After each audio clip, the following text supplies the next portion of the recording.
What's up, everybody? It's your boy Chris. It's another lovely episode here at Financipation. This channel is all about making money. It's all about saving money. It's all about building generational wealth, and it's all about financially emancipating yourself from generational poverty. So, for this particular video, guys, we're going to talk about terrible, absolutely horrible financial advice that I want you to avoid as you're on your road to financial emancipation and as you're on your road to basically financially emancipating yourself from generational poverty. The first thing I'm gonna say is this one, guys. I'm gonna start right off the top, and I apologize ahead of time if I offend you, but I'm gonna flat out say it. It is terrible advice, essentially, to go to a financial planner or a financial advisor, rather, and ask them for financial advice. And the reason why I say that is this for this reason. I actually have a separate video about this that I want you to definitely check out. Link is going to be below. But it's essentially a very bad idea for you to go to a financial advisor and ask them to manage your portfolio. And the reason why I say that is because there are exorbitantly large amount of fees, pretty much, that they're going to take out of your retirement fund and out of your portfolio if you go to them. So because I'm a mechanical engineer and I deal in a world full of numbers and analytics, I'm going to basically break down the numbers of why I say you should avoid financial advisors and my experience of using them. So imagine you have a portfolio of roughly, let's say, $100,000. Now imagine your financial advisor, the particular person that you choose over this 30-year period, only charges you 0% pretty much for the fees. And the reason why they charge you 0% is because you're the one who basically manages this $100,000 portfolio. And imagine that your return on your investment for this $100,000 portfolio on average is 6%. 30 years later, after you basically have been managing this $100,000 portfolio on your own, you are pretty much guaranteed to have roughly $450,000 based off of the past previous rates on this particular account. So if you invest $100,000 over a 30-year period and you have no fees because you're the one managing it, you're basically looking at having about $450,000 from this $100,000 account. Not a bad investment. Now, let's say you go to a financial advisor, you go to somebody who claims to help you out or whatever, and let's say this particular person basically says, okay, I'll take that $100,000 that you're going to invest, and I'm only going to charge you 2%. Over that 30-year period, if you have the exact same return on investment of 6%, 30 years later, when it comes time for you to look at that account, you're only going to have about $285,000 in that account. Now, when you managed it on your own, your fees were 0%, you came out 30 years later with $450,000. But when you went to someone else, basically, and you talked to a financial advisor who only charged you a fee of 2%, that $450,000, that $100,000, instead of it growing to $450,000, it only went from $100,000 to $285,000. You literally cost yourself almost 40% of your money, basically, by going to a financial advisor. And the craziest thing about it is the financial advisors I went to, they don't charge 2%. They don't even charge 4%. I've seen numbers as high as 7%. So basically, if you go to financial advisor, people, you're going to seriously be cutting down the amount of money you can make on your investments. So my first bit of advice is avoid financial advisors. And the last thing I'll say is this: Forbes magazine did an article that was written in 2012. And in this particular article, they went to monkeys, and monkeys actually ended up picking better stocks on average that gave a better return on investment than the Harvard MBAs they chose and the Wall Street execs that they chose to pick stocks.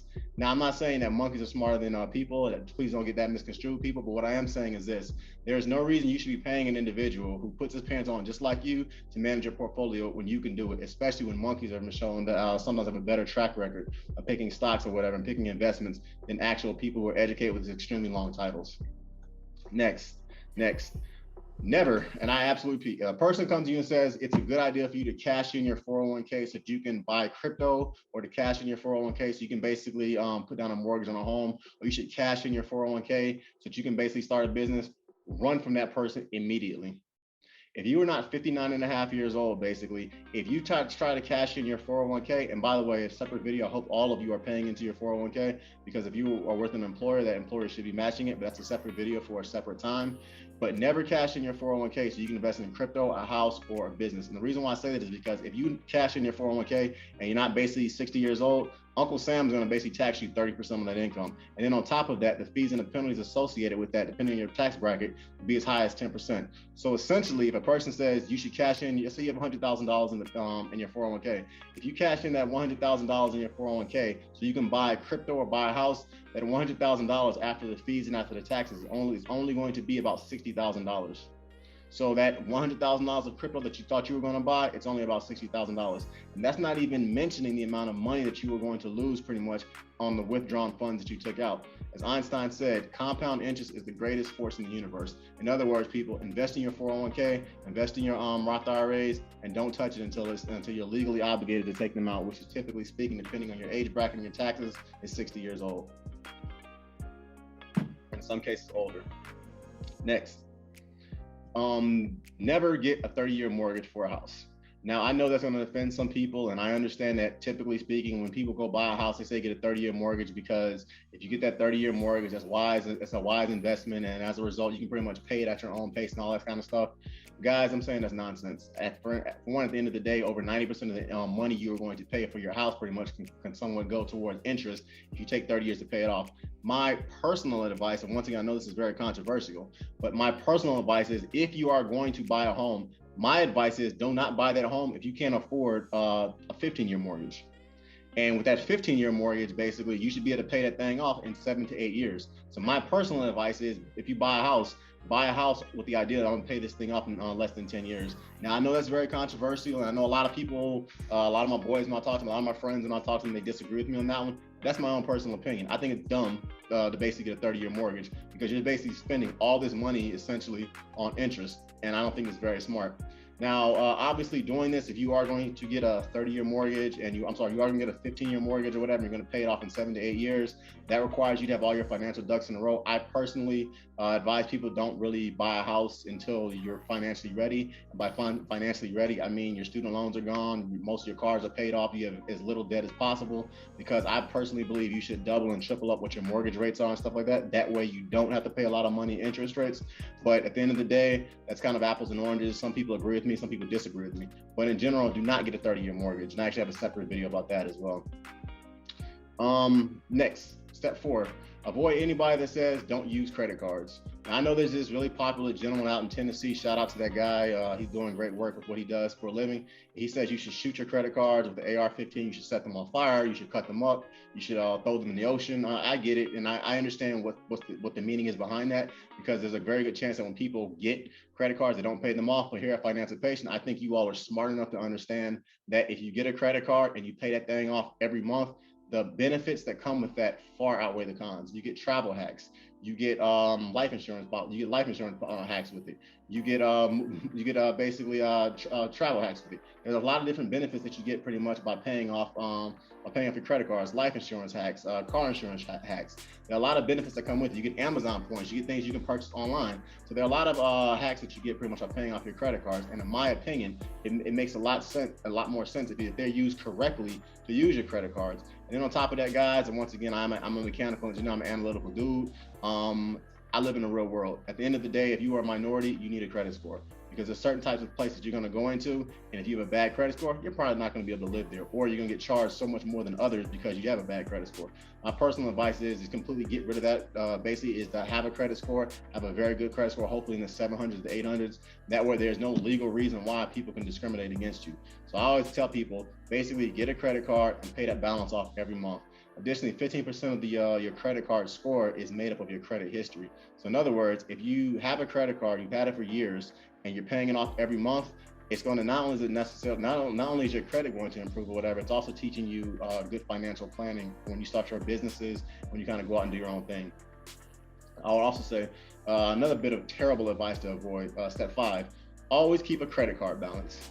That is dumb. And I'm not even going to try to sugarcoat it. For all the reasons that I mentioned earlier, it's dumb because 1, you're wasting your money on interest, but 2, it's also dumb because you're hurting your credit score. And as I said earlier, depending on what you look like or where you're from, you not having a good credit score can hurt you significantly more than others. And then on top of that, I work entirely too hard for my money to just give it to somebody. So as a result, I'm going to make sure that I'm basically wasting as little money as possible on having a bad credit, basically on paying my credit cards late. Next bit of advice. The people who say buying a new car is better than buying a used car because the new car has less maintenance issues, not to mention the fact it's cool. That's dumb. And the reason why I say it's dumb is because typically people buy new cars a lot or whatever, they're doing it so they can proverbially keep up with the Joneses. They want to impress people who they don't know so they can basically get girls, so they can get guys. It's something dumb. In my opinion, it is not a very wise idea to buy a new car. And typically speaking, when you drive a new car off the lot, I'm pretty sure you've heard this example before. It's literally like the amount of, the value of that vehicle, the second you drive off the parking lot, depreciates significantly. So it's almost like rolling down the window, letting a $100 bill out of the window every week for 5 years. That's essentially what it's like when you drive a new car off the parking lot. The value drops that fast like a rock. So my personal advice is, because cars are a seriously depreciating asset, you should always buy a reliable but used vehicle, or just use public transportation or Uber or Lyft if you live in like a major metropolitan city like Miami, New York, California, Los Angeles, or DC or whatever. But my advice to everybody is, if you are going to buy a vehicle, buy a reliable or used car, and you'd be kind of shocked. You can get a brand new car basically. You can get a car that's only a year or two old with less than 4,000 miles on it for about 35% less than that same model. So buy a used car. It's also a very easy way to save money. Next, buying designer clothes, designer handbags, and designer labels. That's a way that you can just prove you're balling. You got money. You're doing it. You're killing capitalism. No, it proves you're basically overpaying for things that you should not be paying for to begin with. I've always found it quite interesting how we as Americans will spend money that we don't have to impress people that we don't like, and to buy things that we don't even need. It makes no sense to me. And we do that like crazy. What's also interesting is that people who really seriously do have money, I'm not talking about the musicians, the rappers, the ball players. I'm not talking about the CEO corporate tycoons that are filming these Instagram videos or these YouTube videos with half naked women running through. I'm not talking about none of that stuff. I'm talking about the people who got serious money. You would not even recognize them pretty much if you saw them walking on the street. I've literally sat next to billionaires before on subways in New York City and didn't know it until later on. I've literally walked on college campuses with people that have over $100 million in the bank, and I did not know that until that person gave me their business card because we were just talking or whatever. I looked them up and found that the person was one of that individual basically owns 2 or 3 of the buildings on campus. So if you like to read, and I'm telling you right now, I hope you do like to read, there's a book I want all of you guys to check out called The Millionaire Next Door. And The Millionaire Next Door basically talks about how the typical decamillionaire in the United States does not wear Gucci, they don't wear Prada, they don't wear Birkin bags, they don't wear Jordans, and they don't wear expensive or flashy jewelry. The typical decamillionaire, according to this book, The Millionaire Next Door, they wear basic jeans they bought from Walmart, they pack their own lunches, they drive used but reliable cars, they don't wear Gucci, they don't wear Prada, they don't carry Birkin bags, and they basically don't carry Louis Vuittons. You would never know these individuals were millionaires. And the reason why it makes simple, because when you have that kind of money, you don't want the wrong element to come looking after you and your family. You want to basically mingle with the regular people, if you will. So one thing that, like I was saying, just terrible financial advice to avoid anybody that basically is pushing you to have the newest iPhones or the most expensive watches or the most expensive jewelry or the most expensive types of designer bags. Why? Because real legit wealthy people don't do that stuff. They basically save their money, throw it in a good investment, and they give it to their kids and their grandkids. And then lastly, people, I will say this, however, I myself love to dress. And my grandmama used to always tell me, Chris, there ain't a woman alive that don't like a well-dressed man. In other words, people, I'm not saying, even though I'm saying don't buy expensive stuff, I'm not saying buy trashy clothes. I'm not saying look cheap. I'm basically saying buy quality, good material that can last years. Now think about it, I actually had this tie for about 10 years. All right, next. The next thing I always hear, I hear this a lot, particularly from my employers, because they want me to stick around a company for a while. I've heard this one before. Buying a house is a good investment all the time. I hear that one a lot. Having said that, when in actuality, not necessarily the case. Sometimes, honestly, depending on what the housing market and the bubble looks like, it's kind of, honestly, sometimes it's a better idea to basically rent and then basically buy it when the market collapses. So for instance, if you live in, or basically to save your money, rent, and then basically buy a house in a different state that you plan on moving to eventually. So for instance, if you live in DC, New York City, Honolulu, Los Angeles, or whatever, real estate in these places is extremely expensive. And because it's expensive, I actually know people who, let's say, live in DC, and they literally are renting houses and they're basically building houses in Florida or in Georgia, because that's where they have family, they love the weather there, and they basically like the tax incentives that they come to living with those states.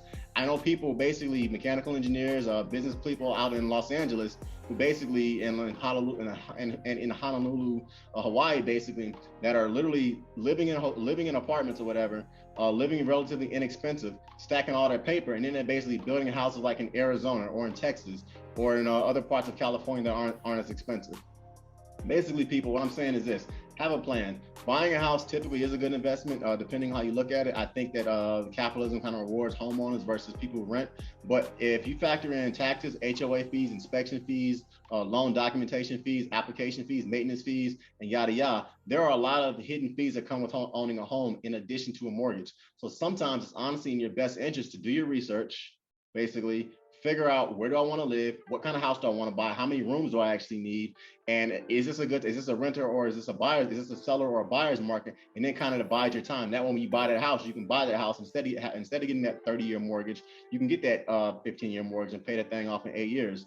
I would also say this, just in my own personal opinion, I think in America, as Americans, we basically have too much home a lot of the times. So instead of getting the 6-bedroom house with the man cave and the basement and the study alcove and all that kind of stuff, sometimes people, it's a good idea to be a minimalist. Instead of getting that 6-bedroom house, get that 3-bedroom house, get that 4-bedroom house, pay it off in 2 years, basically flip it and then go to another home, instead of basically being house poor where you have a $750,000-$800,000 home and you got to work 40 years to pay it off. Sometimes people, it's honestly better to, instead of buying these massively overpriced homes where the fees are killing you, it's kind of honestly sometimes it's a better idea to take a minimalist approach and basically buy a smaller home that you can pay off much quicker and you can flip. Next, this one is near and dear to my heart because I am seeing this one everywhere and it's kind of making me mad. Avoid anyone selling you weekend-long seminars about the secrets to real estate success, or buy my course over this weekend and I'll teach you how to basically make millions on crypto, or join my WhatsApp group and I'll teach you the secrets to success, or the secret on how to invest in this new reincarnation method for buying such and such type of cryptocurrency. I've seen this crap and it's kind of sad because a lot of times when I see people doing this kind of stuff, they're selling dreams essentially to poor people. And the way they're verifying that this stuff works is they're sending them a screenshot that says such and such, and they black out the person's name, made $40,000. Send me your bank statements, your social security number, your name and address, and I'll teach you the method. And these people sadly send this information out to these folks. And 3 months later, they're crying because their identities have been stolen. I've seen this game happen so many times or whatever. I've also additionally, I met real estate tycoons who live in medium-sized cities whose business model is to charge people $5,000 to attend a weekend seminar with their expert or whatever, where they're teaching the course and it teaches these people how to buy homes and how to qualify for homes that they can't actually afford to live in. And then the saddest thing about it is this same individual a couple months later will turn around and they'll buy a foreclosed home from an individual who could not afford that home. And the individual they bought it from was that same individual who sat in that course three to 6 months earlier on how to buy a home that you can't afford. I've seen it before, and it blows my mind that this kind of stuff happens, but it's sad. I would say crypto experts that talk about pay for this course or join this WhatsApp group, and I'll teach you the secrets of success. I would say avoid that stuff. At the end of the day, people, I'll be completely honest with you. I like to read, and there are no secrets. There are no secrets left anymore. There are no secrets of the millionaires left anymore. All the quote unquote secrets that millionaires talk about, all these quote unquote secrets that are out here, there are no more secrets. There are inside of books. And if you read books, you listen to podcasts, and you basically educate yourself via YouTube videos, you'll be flat out shocked how much BS you can kind of spot before it even starts. So self-educate yourself, people. Read books, listen to podcasts, watch YouTube videos, educate yourself in the subject. You'd be kind of surprised because you are a lot smarter than you think.